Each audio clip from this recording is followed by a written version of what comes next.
हरे कृष्ण। ओम नमः शिवाय। आइए जानते हैं साल 2025 में आश्विन के महीने में कृष्ण पक्ष में आने वाला प्रदोष व्रत कब है, व्रत किस दिन रखा जाएगा, पूजा करने का शुभ मुहूर्त यानी प्रदोष काल का समय क्या रहेगा। और इस बार प्रदोष व्रत के दिन भद्रा भी लग रही है जिसका वास मृत्युलोक में रहेगा। और मृत्युलोक में जब भद्रा वास करती है तो वो बहुत सारे कामों के लिए अशुभ मानी जाती है। इसके अलावा आप जानेंगे पूजा विधि और कुछ आसान से मंत्रों के बारे में। इस बार त्रयोदशी तिथि 18 सितंबर गुरुवार को रात 11:25 से शुरू होगी और त्रयोदशी तिथि 19 सितंबर शुक्रवार को रात 11:36 पर समाप्त होगी। इसके बाद में चतुर्दशी तिथि प्रारंभ हो जाएगी। इसलिए 19 सितंबर को इस बार चतुर्दशी व्रत यानी मासिक शिवरात्रि का व्रत भी रहेगा।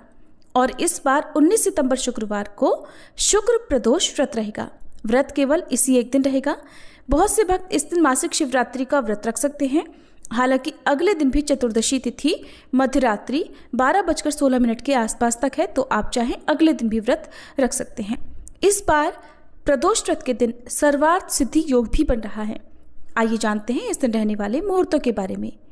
19 सितंबर शुक्रवार को ब्रह्म मुहूर्त सुबह 4:42 से 5:30 तक रहेगा। सूर्योदय होगा सुबह 6:18 पर और सूर्यास्त होगा शाम 6:22 पर।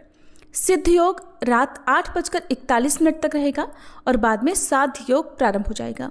तो सर्वार्थ सिद्धि योग में यदि आप प्रदोष व्रत रखते हैं, प्रदोष काल में पूजा करते हैं और अगर ऐसे में यदि आपकी कोई ऐसी मनोकामना है जो बहुत लंबे समय से पूरी नहीं हो रही हो, किसी खास काम में यदि आप सफलता प्राप्त करना चाहते हो, तो प्रदोष काल के समय शिवलिंग में केवल 1 लोटा जल अर्पित करें और सच्चे मन से आप ओम नमः शिवाय मंत्र का जाप करें।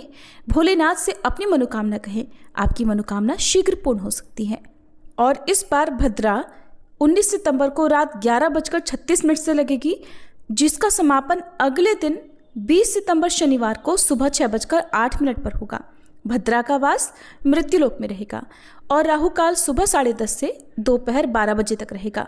सुबह की पूजा आप सुबह 4:57 से 6:08 के बीच में कर सकते हैं और शाम की पूजा की जाती है प्रदोष काल के समय में।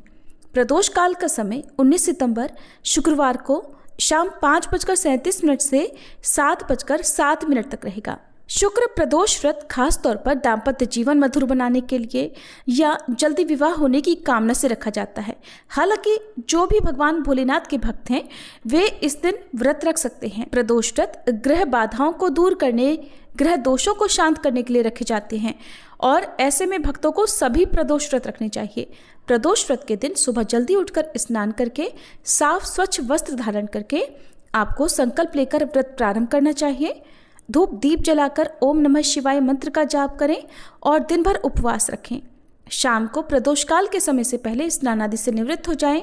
धुले हुए वस्त्र धारण करें। हो सके तो आसपास के शिव मंदिर में जाकर पूजा करें और ऐसा करना संभव ना हो तो घर पर भी पूजा की जा सकती है। इस दिन शिवलिंग पर 1 लोटा जल प्रदोष काल के समय अर्पित करें। हो सके तो पंचामृत से अभिषेक करें और फिर एक बार फिर से शुद्ध जल से अभिषेक करने के बाद त्रिपुंड बनाएं। शिवलिंग पर चंदन का तिलक लगाएं, पुष्प अर्पित करें। बेलपत्र, भांग, धतूरा, आक के फूल ना मिले तो आक के पत्ते, बेलपत्र के पत्ते या बेर के पत्ते और शमी पत्र भगवान को अर्पित करने चाहिए। धूप दीप जलाकर शिव चालीसा का पाठ करें। ओम नमः शिवाय मंत्र के अलावा शिवाष्टक का, श्री रुद्राष्टकम का पाठ करना चाहिए। नवग्रह स्तोत्र या नवग्रह मंत्रों का जाप कर सकते हैं या सुन सकते हैं और कथा का श्रवण या पाठ अवश्य करना चाहिए। बिना कथा के कोई भी व्रत अधूरा रहता है। और उसके बाद 108 अक्षत के दाने, ध्यान रखें अक्षत यानी चावल टूटे हुए ना हो, शिवलिंग पर अर्पित करें। घर पर हैं तो भगवान शिव की प्रतिमा या तस्वीर के सामने अर्पित करें, जिसको आप अगले दिन गौ माता को या बैल को खिला दें या नदी में विसर्जित कर सकते हैं।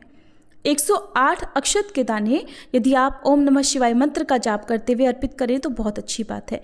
रुद्राक्ष की माला हो तो 1 माला जाप कर सकते हैं। इस दिन सुखी वैवाहिक जीवन की कामना से आप शिवलिंग पर शहद अर्पित करें। भगवान शिव और देवी पार्वती जी का पूजन करें।